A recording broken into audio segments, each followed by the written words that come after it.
This is the Agni-II, a centerpiece of India's strategic defense.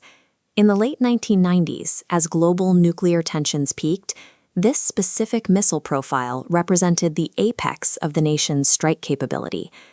The lead engineer of this arsenal was a man known by a stark, aggressive title, the Missile Man. Yet the face behind that title belonged to a soft-spoken teacher. To the public, he was a symbol of wisdom and gentleness. We are left with a striking contradiction. How did the person who designed a nation's most lethal hardware become its most beloved advocate for peace and youth education? That journey began in 1931 in the coastal town of Rameswaram. Kalam was born into a family where wealth was scarce, but discipline meant survival.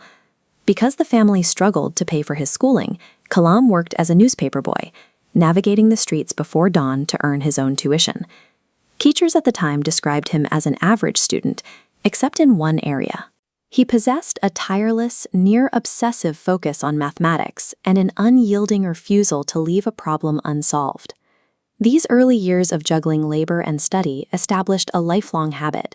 He learned to operate within extreme scarcity, using technical self-reliance to solve problems that money or resources could not. That focus on self-reliance led him to the Indian Space Research Organization in 1969. As the project director for SLV-III, Kalam was responsible for the complex internal wiring and structural integrity of India's first domestic satellite launch vehicle. In July 1980, this massive engineering effort culminated in the successful deployment of the Rohini satellite into Earth's orbit. The launch ended India's dependence on foreign space agencies for orbital access. By putting a satellite up on its own hardware, India effectively joined an exclusive group of nations with independent aerospace capabilities. Kalam had demonstrated a crucial proof of concept. A developing nation could engineer its own path into the stars without relying on the superpowers. During the 1980s, the global political landscape shifted. International powers strictly limited the transfer of sensitive technologies to India, creating a defense gap. Kalam took charge of the IGMDP, a program designed to build a complete missile shield entirely within India.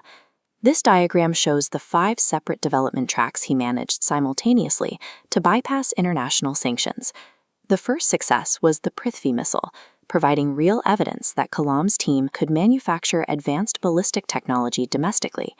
This work soon expanded into the long-range Agni series, giving the military a strategic deterrent reaching far beyond its borders.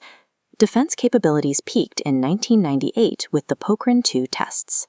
Kalam was instrumental in managing the absolute secrecy and technical execution of these underground nuclear detonations. For Kalam, these weapons were tools of sovereignty. He viewed a robust nuclear and missile deterrent as the only way to ensure India would never again be pressured by outside forces. By 2002, the scientist moved from the laboratory to Rashtrapati Bhavan, becoming India's 11th president.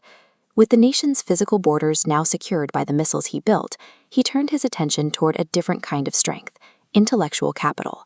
He used the presidency to launch a massive educational campaign, traveling to remote villages to act more as a visiting professor than a ceremonial head of state. His Ignited Minds initiative focused on the next generation. He believed that the ultimate superpower status would come from a population trained in science and innovation. In his autobiography, Wings of Fire, he laid on a map for how a person from a background of poverty could use technical education to change the trajectory of an entire country. Dr. Kalam often said that the only dreams worth having are those that keep you awake. He spent the first half of his life building the nation's physical shield, and the second half ensuring its youth had the mental tools to carry it forward.